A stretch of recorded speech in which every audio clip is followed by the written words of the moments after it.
Hello everyone, in this video I am going to cover two questions from chapter Coordinate Geometry class 10th Mathematics. Random questions हैं, अच्छे questions हैं, थोड़े से हटके हैं, अलग हैं. जो बच्चे अच्छे questions करते हैं, उनकी प्रैक्टिस करते हैं, उनके लिए अच्छा है कि एक बार वो ऐसे questions को देख के जाएं. तो स्टार्ट करते हैं. फर्स्ट क्वेश्चन है हमारे पास, an equilateral triangle has two vertices at the point 3,4 and -2,3. Find the coordinates of the third vertex. एक तो ये है. सेकंड है, find the center of the circle passing through the points 6, -6, 3, -7 and 3,3. तो चलिए स्टार्ट करते हैं फर्स्ट क्वेश्चन से. First question is an equilateral triangle has two vertices at the point 3,4 and -2,3. Find the coordinates of the third vertex. अगर आप इस question को थोड़ा सा डायग्राम के साथ देखें तो ये क्वेश्चन हमारे पास कुछ इस तरह से बन रहा है. 1 2 3 4 1 2. First is 3,4, x3 and y4. This is our point 3,4 and the another one is -2,3, x -2 and y3 and y3, x -2 and y3. आपके पास ये दो पॉइंट्स हैं, राइट. यहाँ से पास करती हुई आपके पास एक लाइन जा रही है कुछ इस तरह से, और आपने यहाँ पे एक इक्विलेटरल ट्रायंगल कंप्लीट करना है. अब वो किस तरह से बन रहा है हमें नहीं पता. क्या पता वो ऊपर को बन जाए, क्या पता वो नीचे, किसी भी तरह से बन सकता है. Find the coordinates of the third vertex. आपको बताना है कि उसके थर्ड वर्टेक्स के कोऑर्डिनेट्स क्या रहेंगे. तो मान लो हो सकता है वो ट्रायंगल कुछ इस तरह से बने, चाहे ऊपर वाली साइड पे से भी बन सकता है. We are not sure about it. अब इस तरह से तो इसके कोऑर्डिनेट्स हम कैसे निकालें, राइट. देखो हम इस पॉइंट को ए लेट कर लेते हैं, इसको बी लेट कर लेते हैं. अब अगर हम इन दोनों का डिस्टेंस निकालते हैं तो हमारे पास डिस्टेंस कितना आ रहा है. दिस इज 3 माइनस प्लस हो जाएगा ना 2. हम पहले ए बी का डिस्टेंस निकालेंगे. सॉल्यूशन लिखते हैं इसका. First of all find A B. A B is equal to under the root 3 + 2 का होल स्क्वायर प्लस 3 - 4 का होल स्क्वायर. दिस इज 3 + 2 5 का स्क्वायर एंड 3 दिस इज -1 का square. This is 25 + 1 which is equal to √26. कितनी length आ जाएगी इसकी? √26 units. इसका मतलब इसकी तीनों साइड्स की लेंथ सेम ही होगी, √26 units. And this is also √26 units, right. All three sides are having the same length √26. और हमें इसके कोऑर्डिनेट्स निकालने हैं सी के. हम इसको लेट कर लेते हैं x, y. ये इस तरह से ऊपर को भी जा सकता था ट्रायंगल, किसी भी तरह से हो सकता है, राइट. अब हम स्टार्ट करते हैं कि हमने क्वेश्चन करना कैसे है. देखो सबसे पहले तो हमें पता है यहाँ पे हमारे पास AC और BC की लेंथ इक्वल है, क्योंकि ये ट्रायंगल कौन सा है? Equilateral triangle. हम इन दोनों की लेंथ निकालेंगे और उनको इक्वेट करेंगे. वहाँ से हमारे पास एक इक्वेशन आएगी. जो इक्वेशन हमारे पास आएगी इन दोनों को इक्वेट करने के बाद फिर हम क्या करेंगे, हम सिर्फ एक साइड की लेंथ को √26 के साथ इक्वेट करेंगे और उस इक्वेशन में जो x और y में से किसी एक की वैल्यू निकाल के इसमें पुट कर देंगे तो हमारे पास सॉल्यूशन आ जाएगा. बताती हूँ कैसे करना है. चलिए करिए. AC is equal to CB. पहले तो आप AC is equal to CB करें. AC आएगा आपके पास x + 2 का स्क्वायर और y - 3 का स्क्वायर. इधर आपके पास BC आ जाएगा x - 3 का स्क्वायर, y - 4 का स्क्वायर. स्क्वायरिंग करेंगे तो दोनों साइड से रूट कट जाएंगे. अब आप इनके स्क्वायर्स ओपन कर दें. You will get x² + 4 + 4x + y² + 9 - 6y x² + 9 -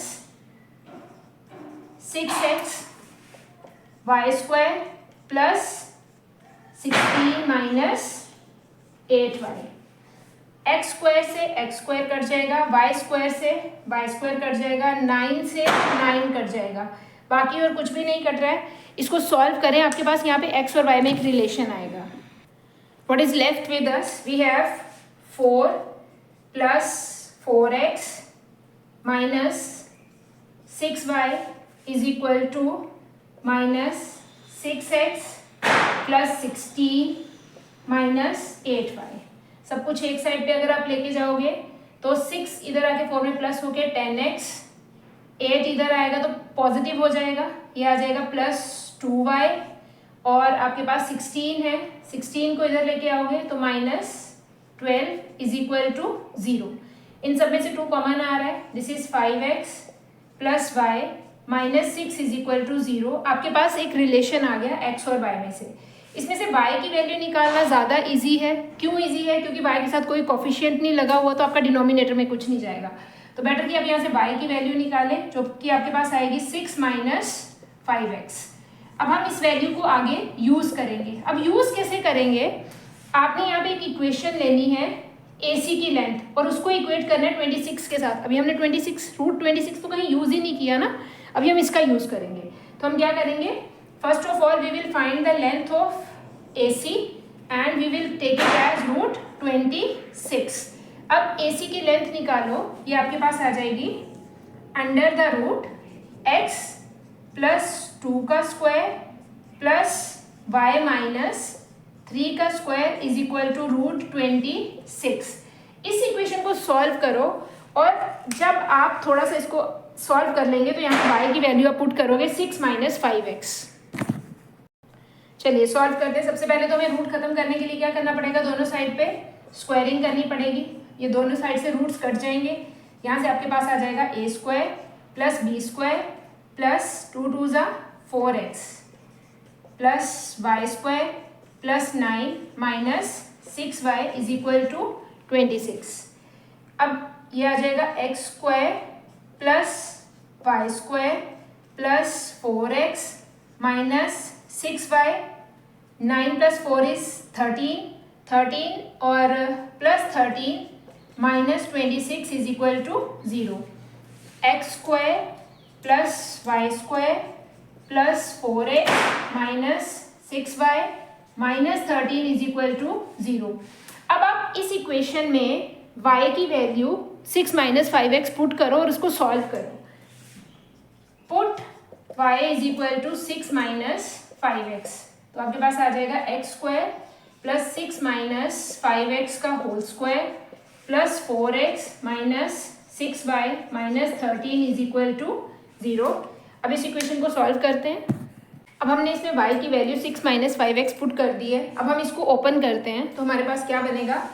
x square plus 36 minus plus 5x square minus 5 6 30, 32 ज़ा 60x plus 4x minus 36 plus 5 6 ज़ा 30x minus 13 is equal to 0। अब आपके पास ये x में क्वाड्रेटिक इक्वेशन बनेगी। x square plus 5x square, ये बन जाएगा आपके पास this is not 5, this is 25x square, तो ये बन जाएगा 26x स्क्वायर। 36 से 36 आपके पास कैंसिल हो जाएगा। माइनस 60 प्लस 34, 60 में से 30 निकालेंगे तो 30 में से 4 जाएंगे तो ये भी आ जाएगा माइनस 26x, और यहाँ पे बच गया आपके पास माइनस 13 इज इक्वल टू 0। अब ये पास आपके पास इक्वेशन आ गई, इसमें से 13 कॉमन आ रहा है तो इक्वेशन बनेगी 2x x square minus 2x minus 1 is equal to 0। अब इस क्वाड्रेटिक इक्वेशन को हम स्प्लिटिंग द मिडल टर्म से सॉल्व नहीं कर पा रहे तो हम क्या करेंगे? क्वाड्रेटिक फार्मूला का यूज़ करते हैं। क्या होता है quadratic formula? x is equal to minus b plus minus root b square minus 4ac upon 2a। तो x is equal to minus, ये माइनस b है तो minus 2 plus minus root b square, 2 का square 4 minus 4, a is 2 and c is minus 1 divided by 2, a is again 2। अब इसको solve करेंगे तो ये आ जाएगा आपके पास minus minus plus 2 plus minus under the root 4 minus minus plus 4 2 ज़ा 8 डिवाइडेड बाय 2 2 ज़ा 4। x की वैल्यू आपके पास जो बन रही है that is 2 plus minus 8 plus 4 is 12 divided by 4। अब ये 12 है, इसको सिंप्लीफाई करोगे तो आपके पास आ जाएगा 2 plus minus 2 root 3 divided by 4। ऊपर से 2 कॉमन निकालो, x की वैल्यू आ जाएगी 1 प्लस माइनस रूट √3 और जो 2 ऊपर से कॉमन आएगा वो नीचे वाले 4 से कट के यहाँ पे 2 बच जाएगा। ये आपके पास x की वैल्यू आ गई। अब x की वैल्यू आपके पास दो आई है, एक पॉजिटिव आई है एक नेगेटिव, उसको इसमें पुट करो, यहाँ से आपके पास y की दो वैल्यूज आएंगी, तो इसको इसमें पुट करते हैं तो y की वैल्यू क्या आ जाएगी, y is equal to 6 minus 5 multiply by 1 plus minus √3/2। मैं दोनों को इकट्ठा ही सॉल्व कर रही हूँ। 2 को एलसीएम लेंगे तो ये बन जाएगा 12 डिवाइडेड बाय -5 को अंदर मल्टीप्लाई करो, या फिर ऐसे ही रहने दो, आपकी मर्जी है। 5 1 प्लस माइनस नहीं, आप अंदर मल्टीप्लाई कर लो, 5 को 1 से मल्टीप्लाई किया तो 5। अब यहाँ पे भी आपके पास दो साइन बनेंगे, अगर नेगेटिव साइन प्लस से मल्टीप्लाई होगा तो नेगेटिव, माइनस से मल्टीप्लाई होगा तो पॉजिटिव, तो plus minus as it is ही रहेंगे। यहाँ पे आ जाएगा 5√3 डिवाइडेड बाय 2। इसको सॉल्व करोगे तो आपके पास आ जाएगा y is equal to 6 minus this is 7 plus minus 5√3 divided by 2।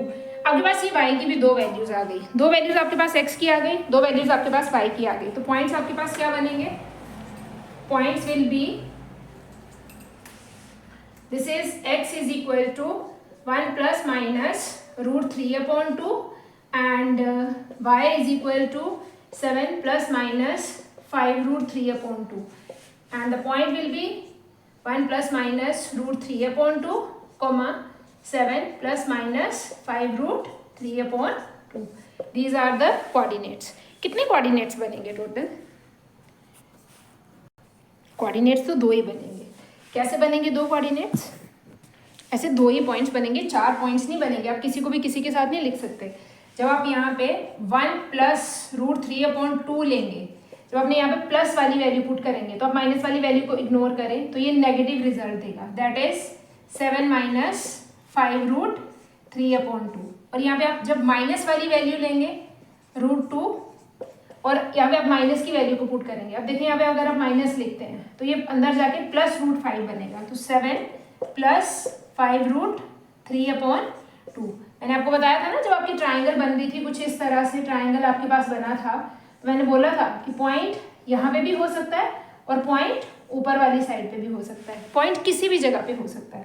तो इसलिए आपके यहाँ पे दो पेयर ऑफ कोऑर्डिनेट्स आए हैं, जो थर्ड कोऑर्डिनेट होगा वो दो हो सकता है, एक ये भी हो सकता है और एक ये भी हो सकता है, राइट। होप आपको ये क्वेश्चन समझ में आ गया होगा, अच्छा क्वेश्चन था 5 मार्क्स का। चलिए नेक्स्ट करते हैं, चलिए सेकंड क्वेश्चन करते हैं।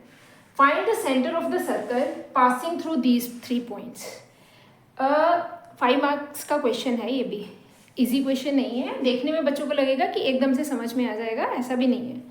उन्होंने बोला सर्कल का सेंटर आपको फाइंड आउट करना है और 3 पॉइंट्स दे रखे हैं जो सर्कल की बाउंड्री पे लाई करते हैं। अगर ये 3 पॉइंट्स सर्कल की बाउंड्री पे लाई करते हैं तो दिस इज 6 -6 कहीं पे भी लाई कर सकते हैं, we are not sure about them कि ये कहाँ पे लाई कर रहे हैं, तो मैंने जस्ट रैंडमली इनको लिख लिया कि ये सर्कल की बाउंड्री पे लाई कर रहे हैं। आपने सर्कल का सेंटर फाइंड आउट करना है। सेंटर हमने x, y ले लिया, इन पॉइंट्स को हमने a, b और c ले लिया, राइट। अब अगर आपने देखना है कि ये क्वेश्चन किस तरह से होगा। एक्चुअल में ऐसे क्वेश्चंस को एक बार पहले से ही किया हुआ होना चाहिए, आपने इतनी प्रैक्टिस करी हुई होनी चाहिए कि आपके कहीं ना कहीं प्रैक्टिस के टाइम पे ऐसे क्वेश्चंस आपके सामने आए हों, आपने एक बार निकाल के देखे हों, आपको पता हो कि ऐसे क्वेश्चंस को करने के लिए क्या अप्रोच रखनी चाहिए हमें, है ना। अगर देखो, अगर आप उन्होंने बोले सर्कल इन 3 पॉइंट से पास करता है और आपने सर्कल का सेंटर फाइंड आउट करना है। आपको पता है ये जो 3 वर्टिसेस आपको दे रखे हैं, सबसे बेस्ट तरीका होता है आप इनको चेक करिए, तीनों के बीच में डिस्टेंस निकाल के क्या ये राइट एंगल ट्राइंगल तो नहीं फॉर्म कर रहे। अगर ये राइट एंगल ट्राइंगल फॉर्म कर रहे होंगे तो इनमें से जो लॉन्गेस्ट साइड होगी वो बनेगी हमारा हाइपोटेन्यूज, और hypotenuse of the right angle triangle जो भी बनेगा वो हमारे पास इस सर्कल का डायामीटर बन जाएगा। अगर वो डायामीटर बन जाएगा तो फिर क्या होगा, उसका मिड पॉइंट हमारा सेंटर आ जाएगा। तो सबसे पहले तो, और बनेगा क्यों वो डायामीटर, क्योंकि angle in a semi circle is a right angle, right. तो अगर हमारे पास ये राइट एंगल ट्राइंगल बन गई और राइट एंगल ट्राइंगल अगर सर्कल के अंदर है तो इसमें से जो लॉन्गेस्ट साइड हाइपोटेन्यूज होगा वो डेफिनेटली हमारे सर्कल का डायामीटर होगा। तो सबसे पहले तो हम क्या करेंगे, इन तीनों पॉइंट्स के बीच में डिस्टेंस चेक करते हैं। हमने इसको ए लिया है, हमने इसको बी लिया है और इसको सी लिया है। Let's find out the distance between A B. A B के बीच में क्या डिस्टेंस आएगा, 6 - 3 इज 3, 3 का स्क्वायर इज 9, प्लस -6 - 7 करेंगे तो -1 आएगा और 1 का स्क्वायर आएगा, राइट। ये आ जाएगा 9 + 1 which is equal to √10 units. अब आप फाइंड करिए BC के बीच का डिस्टेंस।